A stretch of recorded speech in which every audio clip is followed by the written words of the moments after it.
The hits just keep on coming for the Indianapolis Colts as they have placed superstar running back Jonathan Taylor on injured reserve, ending his season among several other interesting roster moves. We'll talk all about it today on Locked On Colts. Let's get to it.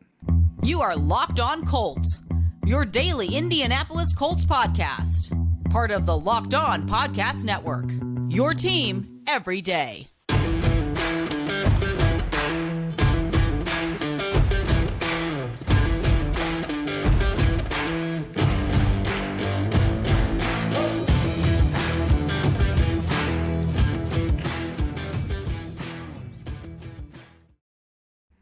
All right. Thank you all for tuning in and making us your first listen of the day. This is your daily podcast covering your Indianapolis Colts, part of the Locked On Podcast Network, your team every day. Today's episode is brought to you by Ultimate Football GM.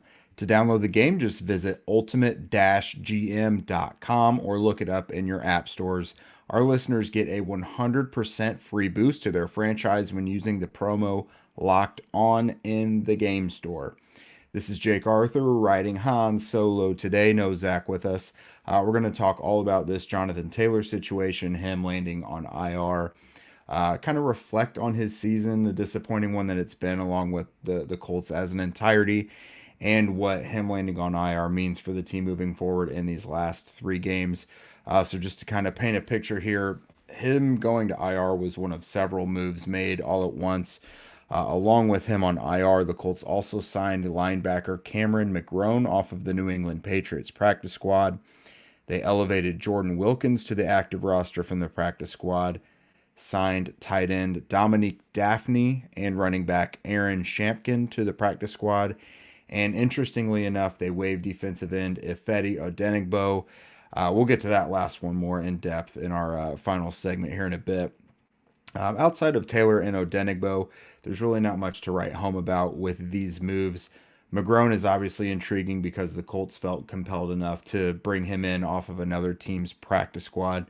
So that kind of always means they've probably had an eye on him for a bit, to be honest with you.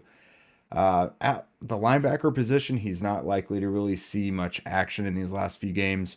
I would imagine if he gets active in any of them, it'll be on special teams for the most part.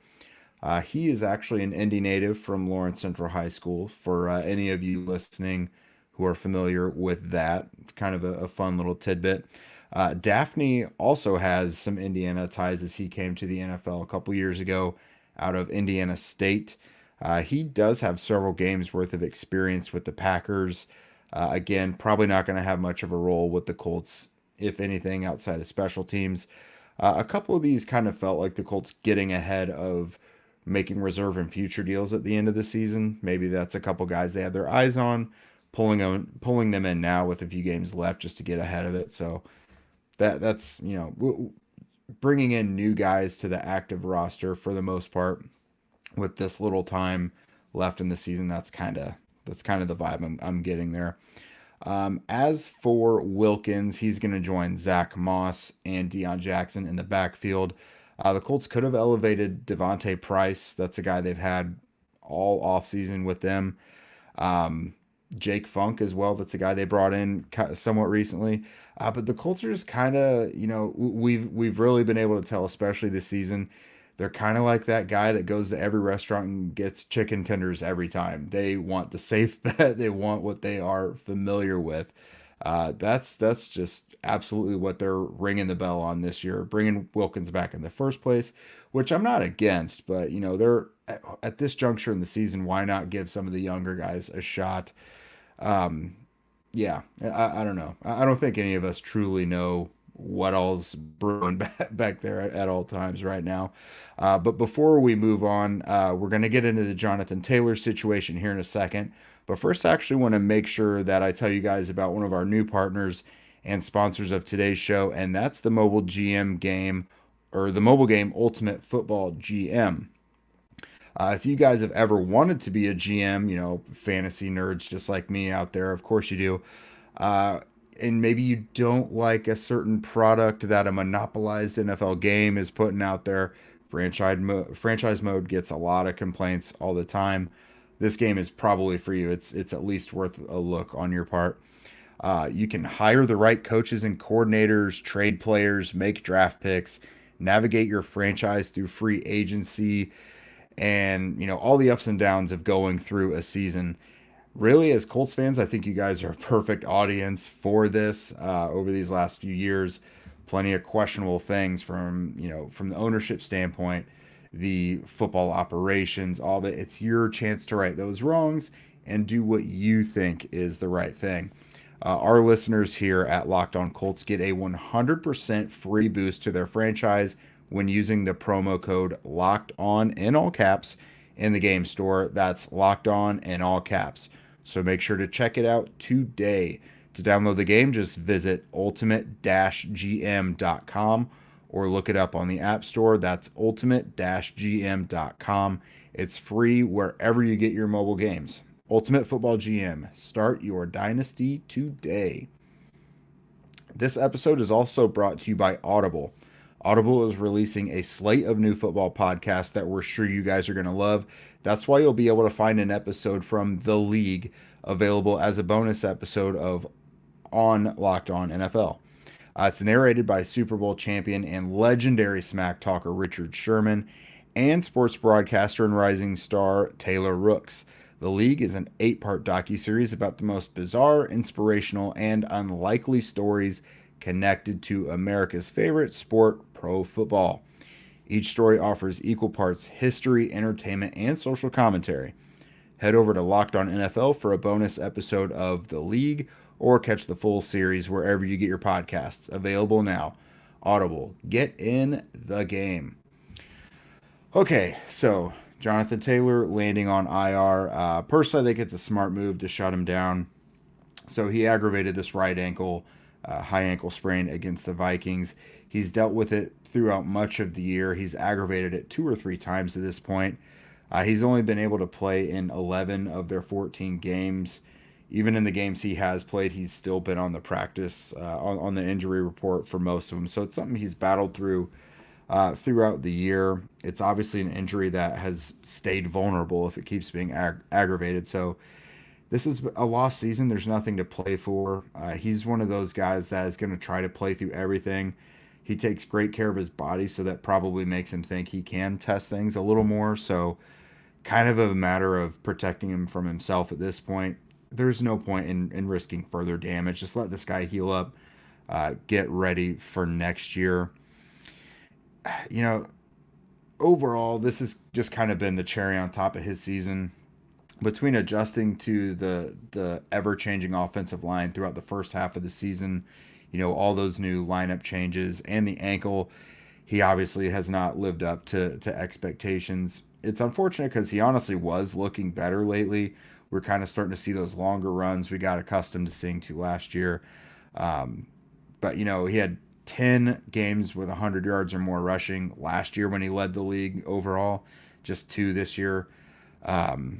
He's obviously the 11 games missing time is this makes it obvious, but he is going to have career lows pretty much across the board in all the meaningful stats. 192 carries for 861 yards. That's only 4.5 yards per average. That's good for a lot of other running backs, but for him, that's like a full yard below his career average. Only 4 touchdowns, had 20 last year. 28 catches for 143 yards with no touchdowns. It's a shame that nothing really more transpired for him in the passing game this year. I thought going into it, if they could get him more opportunities, out in open space with chances to run after that he'd be a dangerous player there. But he just got so many quick, just outlet dump offs that had no chance from the beginning. He averaged just a piddly yards per catch, and it's really not even his fault. A lot of times he'd get the ball and there'd be someone immediately there. So hopefully they have a better plan for that next year, because we've seen him be really dangerous as a pass catcher as a rookie and year 2, and it just never really transpired much in year 3, unfortunately. Looking forward, there's 3 games left and they don't have their all-pro running back. So it's Zach Moss, Deion Jackson, and now Jordan Wilkins. Again, they elevated him. At this point, it's tough to say what the pecking order is going to be. Zach Moss had 24 carries last week after Jonathan Taylor went down and one pass target. Deion Jackson had 13 carries and one target, although his target was a 1 yard touchdown. In his first game back with Indy a few weeks back, Jordan Wilkins had 3 carries but was targeted 5 times. So they weren't afraid to throw him into the fire. And honestly, Wilkins is probably the most well balanced of all three of these guys. Moss and Jackson definitely fresher runners. Moss, they're kind of equal as runners, I would say. Neither of them really have pulled away in that department. But Moss is a better pass protector, and Deion Jackson is a better pass catcher. Wilkins is pretty solid in all three. In his first stint with the Colts, he was one of the best pass blocking running backs in the entire NFL. So, man, they like to play it safe if they want to. Jordan Wilkins is really the most ready-made 3 down back they have. So I'm interested to see how they attack this. Now, regardless of who's back there, and I'm sure it's going to be a 2-3-headed approach with what they do. They get a very generous final slate of games here against the Chargers, Giants, and Texans. This is 3 of the worst pass or run defenses in the entire NFL. The Chargers rank 28th. They give up 145 yards per game. They've allowed 8 opponents to have, or 8 individual running backs to have 100 yards, and that includes 4 in the last 5 games. So they're in rough shape right now. So the Colts are definitely getting them at the worst time. The Giants are 30th. They give up 150 yards per game. They have allowed 5 opponents to have 100-yard rushing games individually. And then the Texans, that's who the Colts finish up with. They're dead last, 32nd. They give up 167 yards on the ground. We're going beyond 100-yard performances on this one. They've had 5 individual opposing running backs have at least 140 yards. Derrick Henry had like 219 yards, I think. So they are just terrible. Obviously, the Colts started off the season against them. Jonathan Taylor had 150 yards, 140, 150 yards. So we know firsthand that the Colts can very well do damage against them on the ground. So you're not going to have Jonathan Taylor, but I don't think it's going to look just totally heinous because they're getting some of the worst competition out there against the run. So we're going to pour one out for JT season overall, and there's no better place to do that and load up for this holiday season than at Total Wine and More. You like what I did there? With so many great bottles to choose from, it's easy to find a new favorite single barrel bourbon or the perfect gift for everyone on your list with some help from a friendly guide. And all with the confidence of knowing that you found something special for the lowest price. Love what you find, only at Total Wine and More. Curbside pickup and delivery are available in most areas. Visit TotalWine.com to learn more. Spirits are not sold in Virginia and North Carolina. Sorry, Zach. Drink responsibly and be 21. All right, so the final move we talked about in that opening segment was Ifeadi Odenigbo being released. And, if you've been on Twitter at all today, everyone's kind of scratching their head at that one because he's played pretty good ball all year, really. Uh, even just in the last game, facing his old team, the Vikings, he had a sack. He had a blocked punt that was returned for a touchdown. That was the Colts' first special teams touchdown this year. So not only has he had a good season, he's coming off a great game. He's actually had 2 sacks in the last 3 games. I was looking more in depth at his season overall earlier today. According to Pro Football Focus, he has the best pass rushing grade on the Colts of all of their defensive ends. That includes Kwity Paye and Yannick Ngakoue on the season. So, according to PFF, he's been their best pass rushing defensive end all year and second on the team overall only to DeForest Buckner. So, he's been like third or fourth, or about fourth or fifth in the pecking order as far as defensive ends go. But he's getting home a lot of the time when he's out there rushing the passer. So, he'll be missed in these last few games. Honestly, so a lot of people wondering, like, what's up with this? Why would they let a really high quality player go? And for me, this kind of reads, there's only a few reasons you would do this at this juncture in the season. Um, One would be for disciplinary reasons, and there's no reason for us to believe that's the case. Another thing would be just doing a courtesy to a veteran and letting him go and find a better opportunity with a contender. Establish himself for a week or two before moving into the playoffs. Or, if the player just flat out requested their release, which may be the case. I know there's been a lot of speculation about that today. I wouldn't be surprised, and he wouldn't be the first guy to try and get his way out of Indy this year. We saw, Nyheim Hines was traded earlier this season. So who knows, man? At one point that was an ironclad locker room, and there's just been so much dysfunction this season that it's now kind of a place people are trying to find their way out. And I mean, can you blame him? I mean, look at what's happened these last two games. You give up 33 unanswered points in the fourth quarter against the Cowboys, embarrassing loss on national TV. You give up the biggest comeback in NFL history on Saturday on national TV. You got another national TV game this next one, Monday Night Football. What kind of nonsense can happen then? But no, the Colts are losing a pretty good rotational player in Odenigbo. You wish him the best. He's on waivers, so he's eligible for some team to pick him up on his current deal. We'll see where he goes. Hopefully, he can go somewhere that's making a strong playoff push. With him gone, of course, Tyquan Lewis was out for the year already. Kwity Paye's been back, so that's definitely good.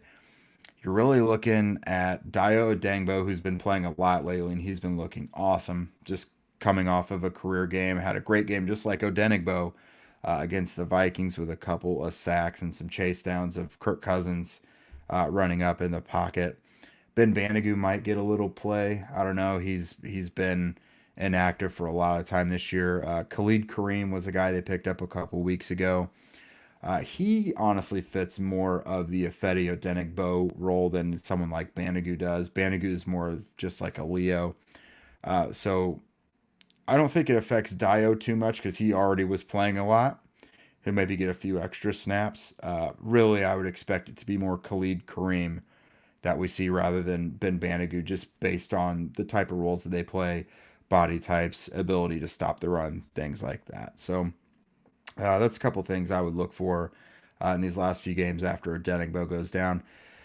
Short and sweet. That's it for us today, everybody. We'll be back. We'll be back with you tomorrow. Zach is going to chat with Locked On Chargers to get kind of an insider's perspective on Monday's matchup. Learn a little bit more about a team we probably don't see much of outside of primetime games out there on the West Coast. As for social media and stuff, if you're watching on YouTube, we're getting really close to 2,000 subscribers. I think we're at 1965 before I started looking. Man, that'd be a great gift for us if you guys got us to 2K before Christmas. We'd definitely appreciate it. You guys can follow at Locked On Colts, at Jake Arthur NFL, and at Zach Hicks 2 on Twitter. Again, subscribe on YouTube, wherever you listen to podcasts, Spotify, Apple, Stitcher, wherever we are on there. And thank you guys for making us your first listen of the day. For your next listen, check out the Locked On Sports Today podcast. That's the biggest stories of the day, plus instant reactions, big game recaps, and the take of the day. Available on the Odyssey app, YouTube, and wherever you get your podcasts. We'll see you guys tomorrow.